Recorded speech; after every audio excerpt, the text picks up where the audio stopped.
हम डॉक्टर काशिफ फराज साहब की तरफ चलते हैं। अच्छा डॉक्टर साहब, एक तो मरीज़ है, बुखार है, कोई भी मर्ज़ लाक हुई है और वो इंशाल्लाह जल्दी शिफा याब हो जाता है। कुछ बीमारियां ऐसी हैं कि लगता है कि ये या तो तवील चलने वाली है या वो उम्र के इस हिस्से में या बीमारी की नौइयत ऐसी है कि आप शिफा याबी की कोई यानी अल्लाह की तरफ से तो हो सकती है, तिब्बी हवाले से कोई इम्कान नहीं है।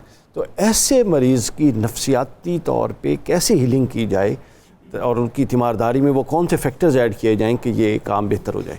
सुभान अल्लाह, बहुत खूबसूरत बात की। जैसे हमारे यहाँ कैंसर के 4th स्टेज के पेशेंट्स होते हैं, जैसे और बहुत सारे ऐसे मर्ज़ की स्टेज ऐसी आ चुकी होती है कि तिब्बी लिहाज से डॉक्टर्स का ये ख्याल होता है कि शायद मुमकिन ना हो, कुछ उम्र के भी ज़ोफ़ भी ऐसा तारी हो चुका होता है। पहली बात तो ये, हम अक्सर मरीज़ का इलाज हस्पताल से तो करवा लेते हैं, लेकिन घर में जो उनको नफ्सियाती सुकून चाहिए होता है वो हम भूल जाते हैं। वो सिर्फ हमदर्दाना इयादत से और तीमारदारी से ही मिलता है। घर को हम कभी भी हॉस्पिटल की तरह उस पेशेंट के लिए सुकून की जगह नहीं बनाते, जो हमारे लिए बहुत बड़ा मसला है।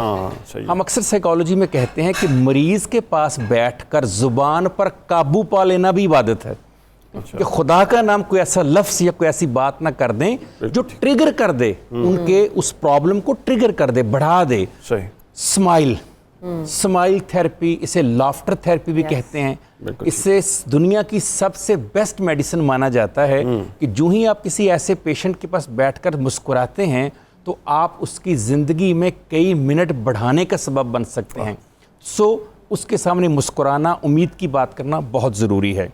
पिट्सबर्ग यूनिवर्सिटी ने एक बड़ी खूबसूरत तहकीक की। पिट्सबर्ग यूनिवर्सिटी ने देखा कि जो वूंड हीलिंग है, जब ज़ख्म आए किसी पेशेंट्स को, ऑपरेट किया गया या कहीं ज़ख्मी हुए ऑपरेशन में, तो उनकी जब इयादत करने कुछ लोग आए जो उनके बहुत करीबी प्यार करने वाले थे, तो वूंड हीलिंग 25% जल्दी हो गई, तेज़ हो गई।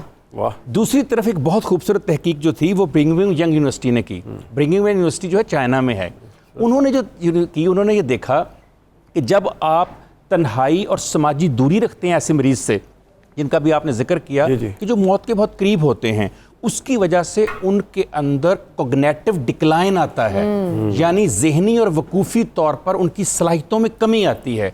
और हमारे अंदर तो लड़ ही हमारा दिमाग रहा होता है, अगर वहीं पर डिक्लाइन आ गया, वकूफ़ी डिक्लाइन, तो हम कैसे फाइट कर कैसे लड़ेंगे?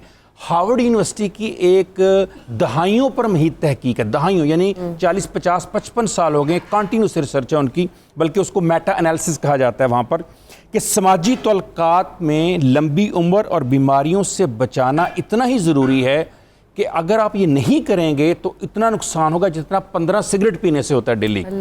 तो इससे आप अंदाज़ा लगाइए कि वो मरीज़ जो आखिरी लम्हात में है, उनको कितनी ज़रूरत है कि आप उनके पास जाकर वो गुफ्तगू, वो ज़ुबान और वो लहजा, वो ग्रामर इस्तेमाल करें। बल्कि मैं तो हमेशा कहता हूँ कि उनके पास खामोश बैठकर उनकी सुनना भी इबादत है।